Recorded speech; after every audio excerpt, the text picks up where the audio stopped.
Hi, wir sprechen jetzt über Rabatte und Aktionen. Rabatte und Aktionen können dafür da sein, dass du zum Beispiel für eine Sommeraktion deinem Kunden einen 10% Rabatt auf den gesamten Warenkorb gewährst. Und wie du das jetzt einstellst, möchte ich dir gerne zeigen. Rabatte und Aktionen findest du in deinem Dashboard auf der linken Seite unter Marketing und Rabatte und Aktionen. Du gelangst dann direkt in die Übersicht, in der du deine gesamten erstellten Rabatte und Aktionen wiederfindest. Um eine neue Aktion anzulegen, haben wir hier oben die Schaltfläche Aktion anlegen, auf die wir einmal jetzt draufklicken, um dann in die allgemeinen Einstellungen zu gelangen. Wir beginnen damit, der Aktion einen Namen zu geben. Wir könnten sagen, von wann bis wann diese gültig ist. Wir haben die Möglichkeit, eine Gesamtnutzung einzutragen, also dass die Aktion 50 Mal benutzt werden kann. Oder wir können festlegen, dass diese Aktion pro Kunde 2-mal genutzt werden kann oder je nach Belieben. Hier unten haben wir den Aktivschalter, den wir auf jeden Fall einmal aktiv schalten und zwischenspeichern. Durch das Zwischenspeichern gelangen wir jetzt auch in die anderen Reiter, um diese Konfiguration zu tätigen. Und wir haben hier unten das Feld Aktionscode. In dem Feld Aktionscode können wir jetzt verschiedene Dinge auswählen. Wir können sagen, dass diese Aktion gültig ist ohne Aktionscode. Wir können einen festgelegten Aktionscode auswählen, den wir fest vergeben, wie zum Beispiel 1, 2, 3. Wir können aber auch sagen, dass wir diesen zufällig generieren möchten. Das würde dann so aussehen. Wir haben aber auch die Möglichkeit, einen individuellen Aktionscode zu erstellen. Darauf klickst du einmal auf diese Schaltfläche und wir gelangen in das Aktionscode-Menü. Hier können wir zum Beispiel den Präfix auswählen und einmal den Suffix. Hier unten haben wir die Vorschau mit unserem eben eingetragenen Präfix und Suffix. Wir können die Zeichenlänge bestimmen. Wir können jetzt sagen, dass die 10 Zeichen lang ist und die Vorschau generiert dann halt immer einen Aktionscode, den wir uns dann schon ansehen können. Hier können wir sagen, dass der Aktionscode 10-mal zur Verfügung steht oder 100-mal, je nach Belieben.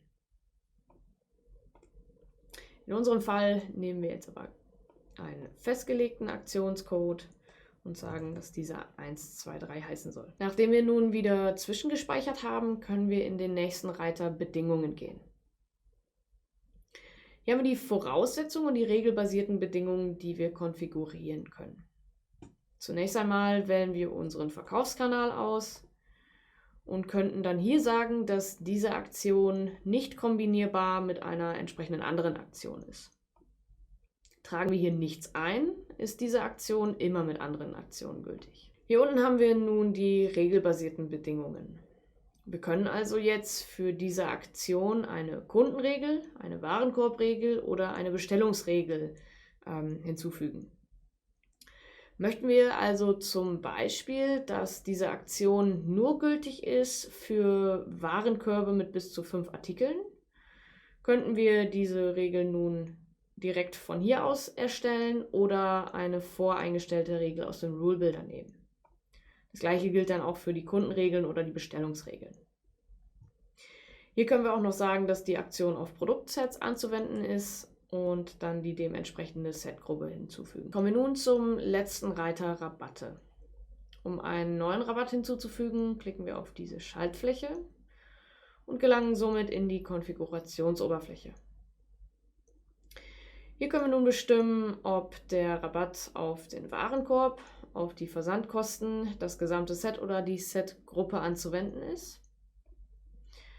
Wir können auswählen, ob der Rabatt nur auf ausgewählte Produkte anzuwenden ist, können dann eine Produktregel auswählen oder sagen, dass der Rabatt gültig ist für jedes Produkt, jedes zweite Produkt, jedes 7. Produkt, jedes 10. Produkt. Wir geben hier den Wert an, also die Art des Rabattes, einen entweder absoluten Rabatt, einen prozentualen Rabatt, ein fester Stückpreis oder ein gesamter Festpreis. Geben hier den Wert an und können auch einen maximalen Rabattwert eintragen. In unserem Falle würde ich nun sagen, dass dieser Rabatt auf den Warenkorb gilt. Für alle Produkte, dass es ein prozentualer Rabatt ist, und zwar vom Wert 10%. Danach klicken wir auf Speichern und haben hier erstmal alle Einstellungen getätigt. Jetzt zeige ich euch nur noch, wie dieses Ganze in der Storefront aussieht. Wir befinden uns jetzt in der Storefront. Und um euch jetzt genau zu zeigen, wie das mit dem Rabattcode funktioniert, habe ich mich bereits in meinem Account eingeloggt. Ich füge jetzt diesen Artikel noch den Warenkorb hinzu und gehe jetzt in den Warenkorb selbst.